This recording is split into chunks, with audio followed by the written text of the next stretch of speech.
വെയിലായാലും മഴയായാലും നല്ലൊരു കാറ്റ് ഇതുപോലെ വീശിക്കഴിഞ്ഞാൽ മാവിന്റെ കൊമ്പെല്ലാം ഇതുപോലെ പൊട്ടിക്കിടക്കും. അങ്ങനെ വെറുതെ ഒരു പൊട്ടലല്ലോ, ഒരുപാട് മാങ്ങകളാണ് ഈ ഒരു പൊട്ടലിലൂടെ നാശമായി പോകുന്നത്. ചിലപ്പോ രാവിലെ എണീക്കുമ്പോഴേക്കും കാണുന്ന കാഴ്ച ഇതായിരിക്കും. അതല്ലെങ്കിൽ നല്ലൊരു കാറ്റ് വീശി എവിടെയെങ്കിലും ഇതുപോലൊരു സൗണ്ട് കേട്ട് കഴിഞ്ഞാൽ പോയി നോക്കുമ്പോൾ ഇതുപോലെ മരങ്ങൾ പൊട്ടിയിട്ടുണ്ടാവും. നിറയെ ഇത്തൽക്കണ്ണികളുള്ള മരങ്ങളായിരിക്കും ഇതുപോലെ പൊട്ടി വീഴുന്നുണ്ടാവുക. മാങ്ങകളൊക്കെ ഇതുപോലെ ഒന്നിച്ച് വീണ് കഴിഞ്ഞാൽ എല്ലാം ആദ്യം പെറുക്കി വെക്കും. എന്നിട്ടാണ് ക്ലാസിഫിക്കേഷൻ. ഇതൊക്കെ മിക്കവാറും മൂപ്പെത്തിയ മാങ്ങകളായിരിക്കും.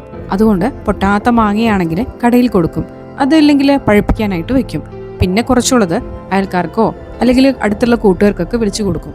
ഇതില് എത്ര മാങ്ങ കിട്ടിയാലും ചെടപടേന്ന് അച്ചാറുണ്ടാക്കി വെക്കുന്ന കൂട്ടുകാരുണ്ട്. മാങ്ങ ഏത് വിധത്തിൽ കിട്ടിയാലും അതൊക്കെ പ്രിസർവ് ചെയ്ത് സൂക്ഷിക്കാൻ കഴിയുന്ന അയൽക്കാരും ഉണ്ട്. അപ്പൊ പിന്നെ എവിടെയും വേസ്റ്റ് ആവില്ല. ചില മാങ്ങകളാണെങ്കിൽ കൊമ്പിൽ നിന്നും വിട്ടിട്ട് പോലും ഉണ്ടാവില്ല. അതെല്ലാം പതുക്കെ പറിച്ചെടുത്ത് സൂക്ഷിച്ച് പഴുക്കാനായിട്ടൊക്കെ ചിലപ്പോൾ വെക്കാറുണ്ട്.